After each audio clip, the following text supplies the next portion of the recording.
All right. Well, I have got top of the hour now, and I'm so excited. I am so excited to be here with you. My name is Tonya, and this is a comeback yoga special series. We are doing 4 weeks of beginners series, beginners workshop, essentially. So, this is week one of our beginners series.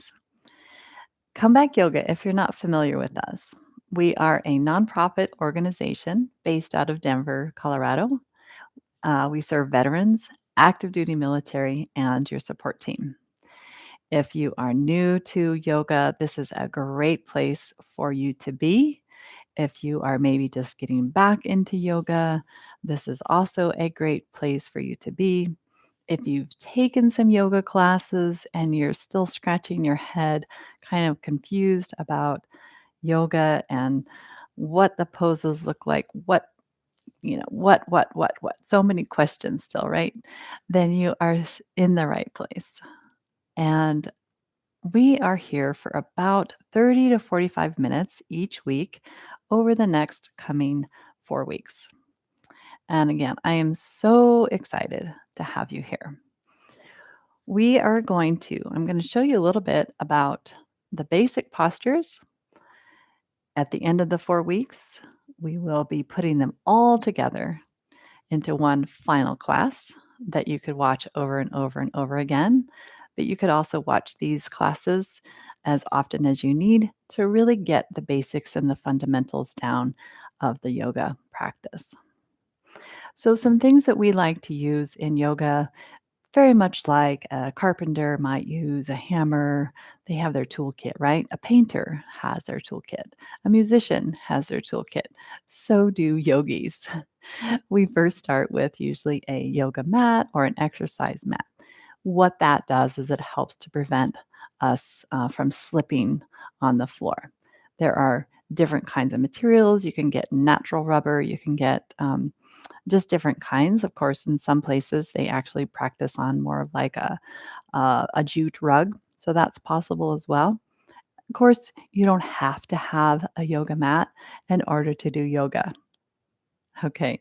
So it does help whenever you want to go maybe more intense into the poses, but you don't need to have it. Okay. It's just an option. Another option is to have yoga blocks. Yoga blocks you can get anywhere at any of the big box stores. You can get them online. You can go in person and get them. This one's out of foam. I actually have one made out of wood. So no splinters, but it's super heavy. This thing weighs about 5 pounds. So when I drop it on my toe, it does not feel good. So I do recommend if you're going to want to use blocks, you can. I'll be showing how to use the blocks today. And then the other prop that you might have or tool you might have is a blanket of sorts. You could also have a towel. What that does is we use it to kind of help support our seat. I happen to be on a pillow right now, but you can use anything you like just to support your spine. So, what we'll be doing today is we are going to do a little bit of a seated meditation. Really, it's just to help bring us back into this present moment. So, a lot of classes maybe started out with a lying down, maybe seated. So, you can be as comfortable as you like. You could be sitting in a chair, you could be down on the ground, you could be standing even if you like. We're just going to take the first couple of moments to do what we call some breathing exercises, a breathing exercise. And this breathing exercise, the purpose of the breathing exercise is to help support us in not only here when we're on the mat, so learning how to use our breath to either go deeper into postures or to at least regulate how the posture is impacting us because it's all connected. The body, the mind, the breath, it's all interconnected. And this is where the word yoga comes from. The word yoga, meaning to yoke or unite, is really the integration of our mind being connected to our body, connected to our breath. So when we are aware of how we're breathing, not just on our mat, but even out into the world when we're having a conversation with someone, when we are in traffic, when we are experiencing some kind of stressful situation, we can notice our breath and use our mind to help regulate our breath, which helps to regulate our nervous system.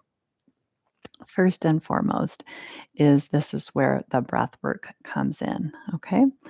So it's used to regulate the nervous system on the mat and off the mat. So this is why we do breathing exercises. So this first breathing exercise I like to show you today is really just kind of just getting into your body, into the breath. So you can place your hands on your body, one hand on your chest, maybe one hand on your belly. And literally, you are going to feel how your breath rises and falls, feeling how your torso, your body is moving with the breath. So let's take about 5 rounds together. It'll take us about a minute to do this. Just simple, easy to do anywhere. If your sinuses are clear, you're breathing in through your nose. So we breathe in,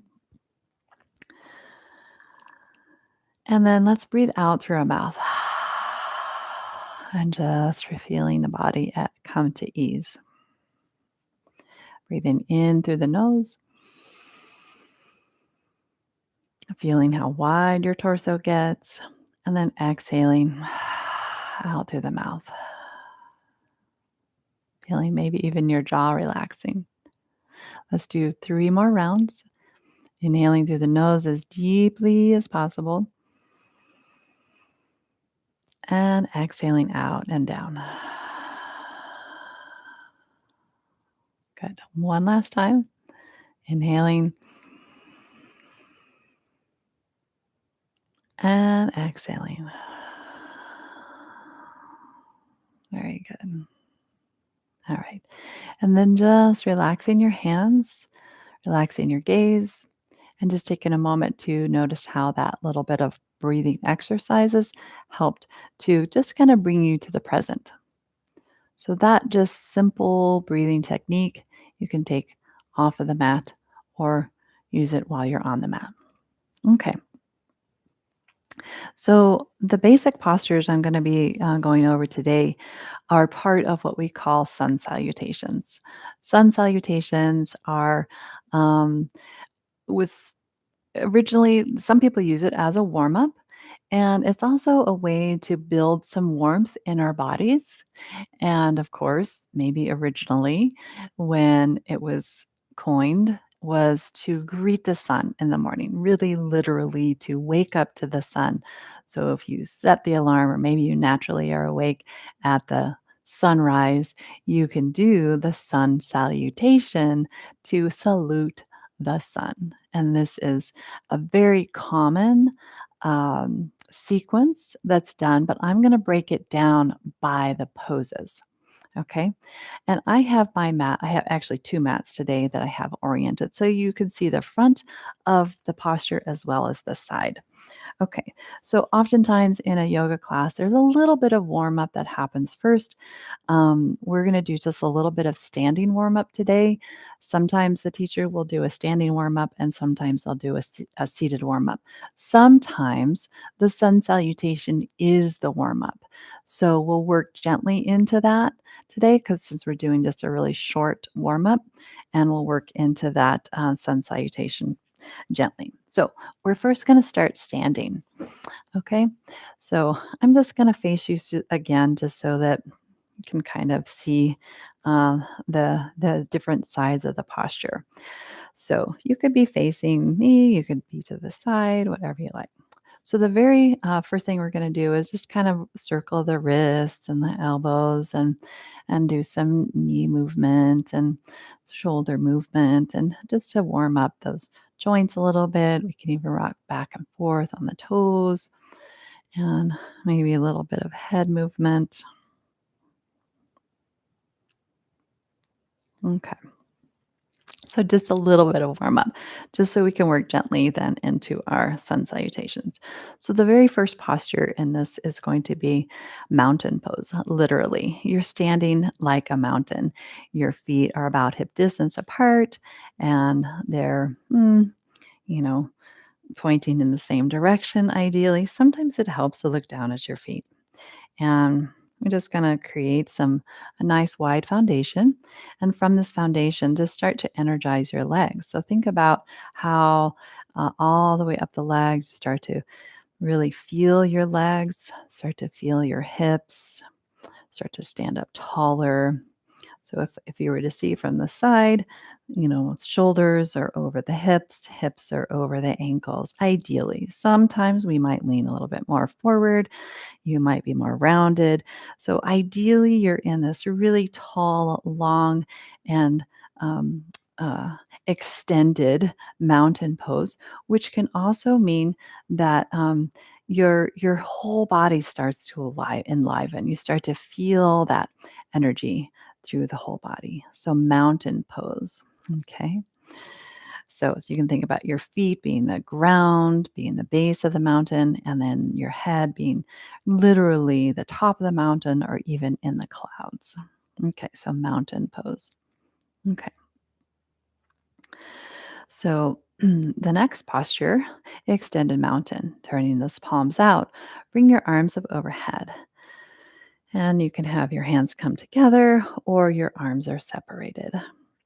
And then we'll bring the arms back out to the sides about halfway, about in line with the shoulders. You're going to bend your knees slightly, and then using your arms, you're just going to start to come down. Keep coming down till your hands touch the ground. This is where those blocks come in handy. You might have the blocks on the tall side, like so, right? So it can be like this. So you have your hands supported. You can also have your hands on your legs. The next posture, so we're in this forward fold. Next posture is a half fold. So you can come up halfway, maybe your hands coming onto the blocks, or maybe you have your hands on your shins as you press your hands into the legs as you extend your spine long. Now, what's important here is your back. We don't want to be rounded like that. We don't want to be rounded like this, okay? So we want to be long. So this is where if we think about shoulders back, elbows back, and you can literally place your hands on your legs for an extension. So get some strength in the back. This is our half fold. And then our full fold comes here, okay? All right. Now, hands can be on the blocks or on the floor. Now, you're going to step one leg back. And if you're mirroring me, then do so. So take the leg that's mirroring me essentially. You're going to bring those blocks back if you're using blocks. You can bring your hands up onto your leg and then we'll rise up. This is our warrior one pose. So you can see my hips are squaring towards the front of my mat and I'll take the arms out and then up overhead. Now, I'll show from the side here the so my toes turn towards the corner of the mat. My knee is bent. Sometimes people can come down lower, but see my knee is right over that ankle. It's not in front of it and it's not behind it. So that's another little key point here. Your heel may or may not come down for some. Maybe the heel is lifted. That might feel better on your ankle or on your foot or even on your calf. Okay, so those are your two options. Heel is down or heel is lifted. Okay. All right, good. Take your hands down and then step the back foot forward and come into your fold. Let's come up halfway again, lengthening the torso. Remember the strong back, strong core. So your feet are even strong, like in your mountain pose. Now take your arms out wide. You're going to put a little bend in the knees and then turn your palms up and let's come up to standing to mountain pose. Bring the hands to the heart. Okay. So that's sort of like a half of a round of our warrior or of our sun salutations. Okay. Let's do the second side. So, breathing. Breathing is a really important component of yoga. So, if you missed the first part of the class, you might want to watch the replay and catch the breathing. Every movement has a breath, ideally. Okay. So, let's stand at ease in the mountain pose, turning those palms out, standing tall. With your next inhale, bring those arms up overhead for extended mountain. Bend your knees slightly, arms go out to the side. Use that strong back as you come down, bringing the hands to the blocks or the floor. Now, pressing your hands against your legs or hands are on the blocks for that long spine half fold, and then fold back over your legs. Okay, take your other leg back. So, again, if you're mirroring me, okay, that heel can come down. So you see how my feet are separated. I don't have my heels lined up like this. That's a different pose. We'll go over that next week. So if you can see the difference from the front, it's a little bit wider. Yeah. Okay. Almost like you're standing on like a railroad track. Okay. And then we're going to bring ourselves up. That's it. Inhale, bring your arms up. Warrior one. Okay. All right. Sometimes you'll see the arms like this, but we're going to be here today. Arms parallel, which means if you've got tight shoulders, your arms might be out wider. Perfectly fine. Okay, and then we'll bring the hands back down to the floor or the blocks. Step forward back into your fold, releasing over your legs. You're still using a little bit of engagement in your core, which means your belly button is drawing, helping that back. Let's come up to that half fold and then fold all of the way. Bend the knees slightly. Use your arm strength to lift you back up to standing, back to that mountain pose. And then the hands come to the heart. How are we doing? Questions? Are we getting it? Is it feeling okay? Are you feeling like, yeah, yeah, I got this. I'm understanding it more now. I have more awareness now. Hopefully you are. You can give me a thumbs up if you are. All right.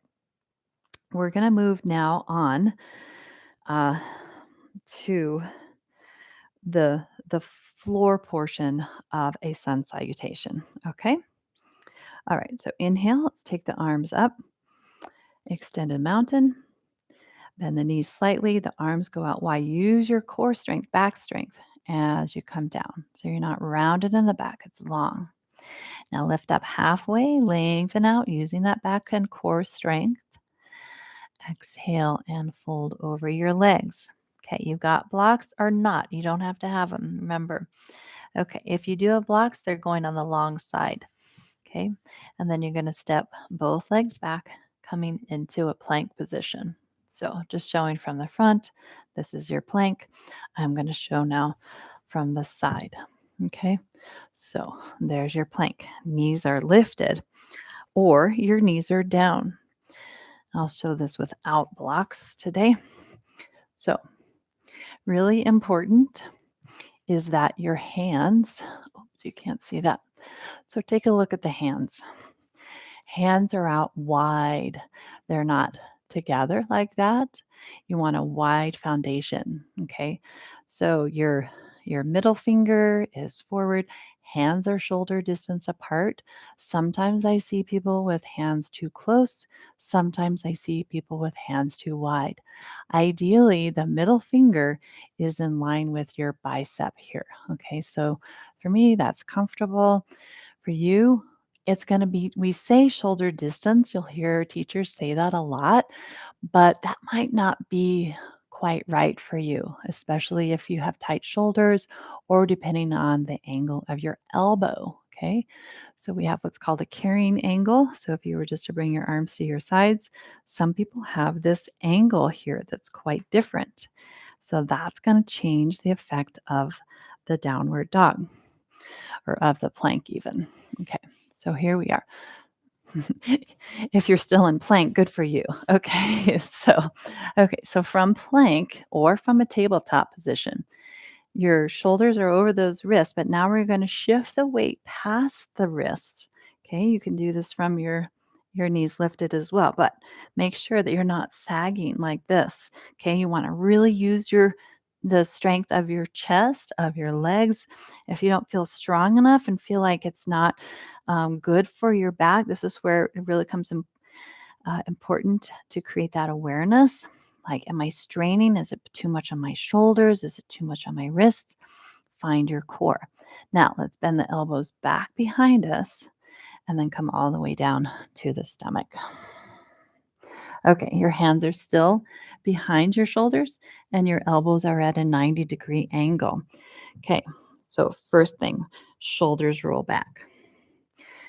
Now, cobra, we just keep the hips down and you don't come up too high. You keep those elbows bent. The next stage, press into the tops of the feet. You start to push those arms straight. You're lifting your hips up and you come into an upward dog. Two different poses all together. Okay. And then we come back down. So you can take a little break for a second. I would like to show that from the front, or maybe even a slight angle. And I'll show it from the front. Okay, so those fingers are wide. Okay, see how my elbows are in? When I come forward, my elbows are not going out to the side. My elbows are going back behind. So like this, they're just grazing my sides, just like that. Okay, it's different. This is different, right? Versus back.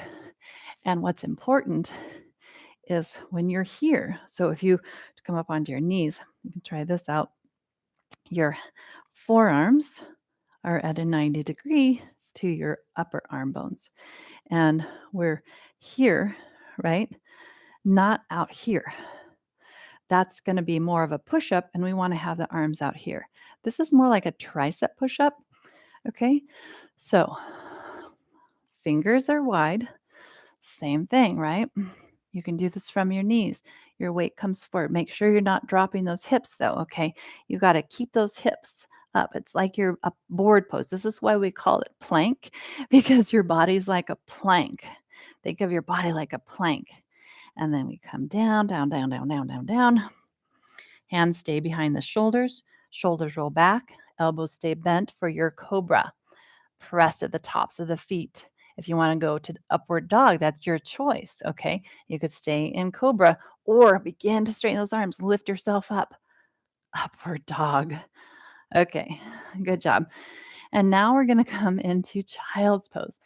So, child's pose, your knees go wide, toes can touch, and then bring your hips back towards your heels. You have several options here. Your arms go forward, or you can bring your arms. I like to bring my knees closer for this. Bringing the knees closer together and your arms to your sides. See how my shoulders are supported by my knees like that, with the knees closer together and the arms to the side. So those are two options. Now, if this bothers your knees, this is where I see a lot in person, where this puts a lot of compression right behind the knees, or maybe you're feeling it actually on the front of your ankle. So you could grab that towel. You can have the towel under your knees. You could have the towel under your ankles. You could have the towel at the back of your calves. Okay, so I really like this one, especially for that knee pain. Okay, so you can give yourself permission to try those options. Really, really great options to support your body. All right, child's pose. Next pose in this series is going to be our downward dog. Okay, so same thing is that fingers. Okay, your fingers are wide like this, right? Okay, your arms aren't out here. Your arms aren't here. They're somewhere in between. So if you just bring your arms up without moving them together, You'll find that it's just wherever your arms ended is going to be the most comfortable width for you. So see my arms a little bit wider than my shoulders. So now you bring your hands down. Boom. I'll show this from the side. Okay. So this finger is wide. And now your toes are going to curl under. Your hips move towards the heels. You really push down hard into the floor. So this is where you get your power from in this. And then you lift your hips up and back. And that is your downward dog. So um, tight hamstrings can affect this pose. So, two things: bend your knees if you've got really tight hamstrings, and then bring your feet out a little bit wider. So, I'll show, I don't know if this will show from the front, but no, it's not going to. Feet out wider. Okay. So, that's if you're uh, tight in the hamstrings. Knees bent, feet out wider. You might even be able to straighten your legs with the feet out wider. Okay, coming on down. One of the major things I see in this pose, not so much the hamstrings, but you might feel it on your wrist, right? You can give me a thumbs up if you're feeling it on the wrist. If you're feeling it on the wrist, two things. One, your hamstrings are tight and you need to bend the knees and take your feet out wider. Okay. Second thing, to take the weight off of the wrist, because we have what's called a carpal tunnel, and it's right here. And literally, like if you were to think about kind of gripping, you'll feel that little groove there. We put too much weight on that, and that gives us carpal tunnel syndrome. Okay. So you want to keep this space open. Otherwise, you're going to have pain in your forearms, your shoulders, your elbow, everywhere. Your whole arm's going to hurt. You might even have tingling in your neck. So, uh, fingers wide. And then you want to have this little, almost like a little cupping action in the palm of your hand, almost like you're gripping a big basketball. You're going to grip that. So you have this little cup here. You have this little space here. Okay. So it's not a this, it's an extending out through the fingers, and you're pressing into the pads of the fingers. Hopefully that makes sense. Then, okay, so you're here. I love teaching beginners yoga. Okay, so your fingers are wide. Create that little suction. Push into the finger pads, push into the thumbs and the index, pinky, all of them, and then lift your hips up. Okay. Look at your wrists. If your weight is over the wrist, that's where you're going to be putting all that weight on that carpal tunnel. So you shouldn't have a lot of wrinkles on the back of your wrist there. Should be fairly smooth. Not completely smooth, but fairly smooth. Questions? Questions about downward dog? Hopefully that helps. Okay, so just a little bit of wind down. I just want to do a little bit of stretching with you, and then we're going to wrap it up for today. Hopefully today has been really helpful for you. So we're just going to do a little stretch here. So you can take one leg out to the side, bend the other leg, and we're just going to side bend up and over. You can watch this over and over again. And come back up, switch sides.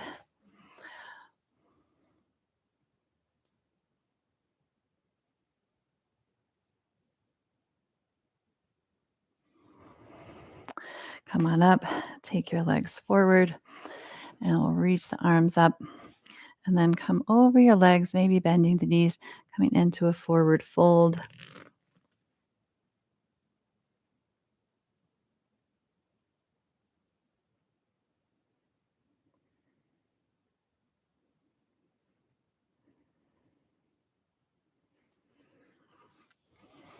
All right, and then coming upright. So I just want to, I'll actually do one last thing, do a seated twist here. So you can have your ankles crossed if that's comfortable. You could be sitting on your towel or your blanket.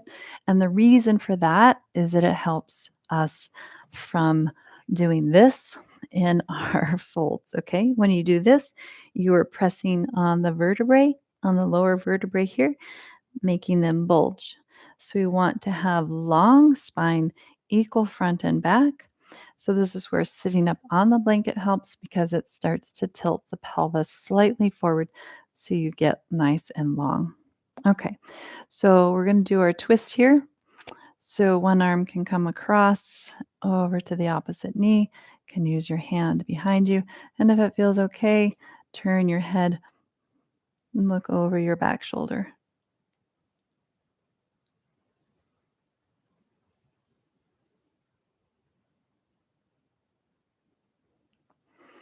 Coming over to the other side.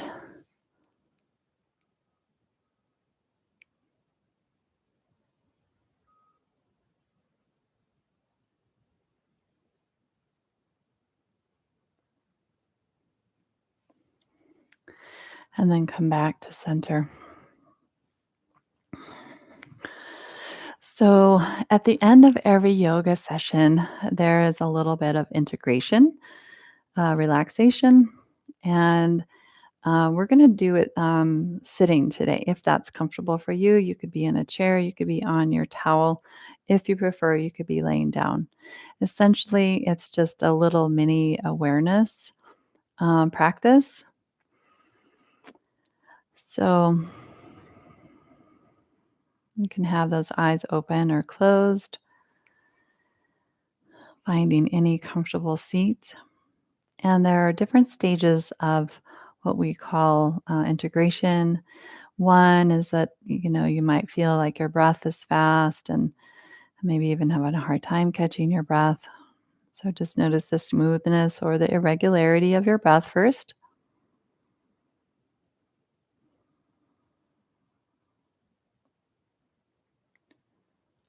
And just by noticing it, it probably changes.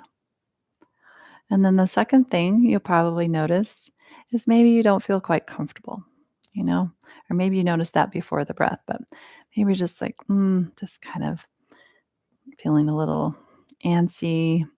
So you just notice that and see if you can just drop your awareness, your attention to your physical body and noticing any discomfort or any ease. So noticing how you can hold the two simultaneously together, the contrast of ease and dis-ease.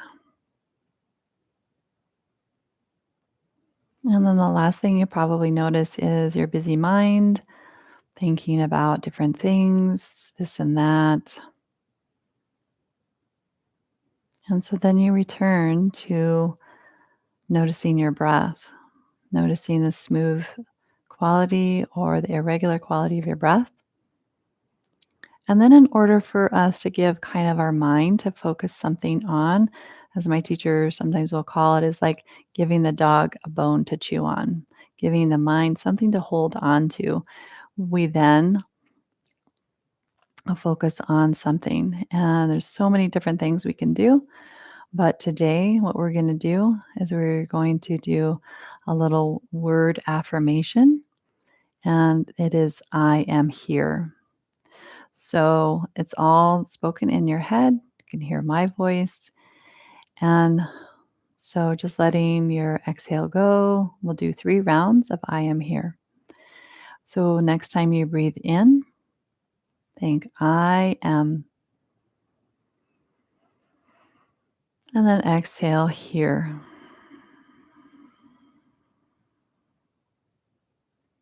Inhale, I am. Exhale here. Last one. Inhale, I am. Exhale here.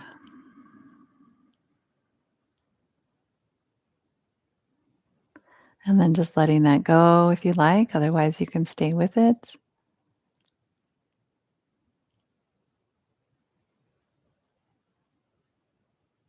And just noticing any shift in your awareness, your attention. the condition of your body.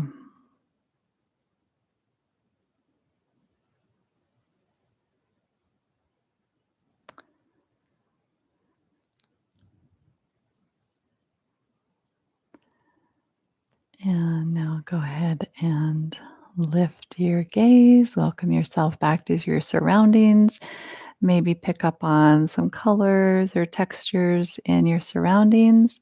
You can even touch the floor or touch your body, whatever you like to just, finish up to integrate.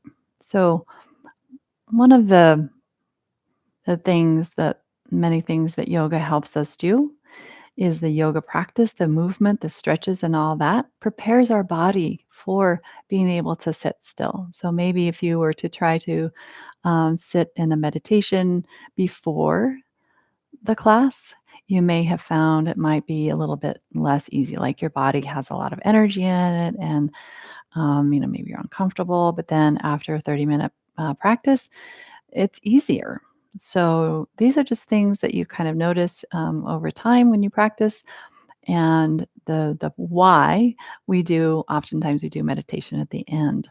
Not always. I like to do a little bit at the beginning to bring us into the present. Then that way we're here, right?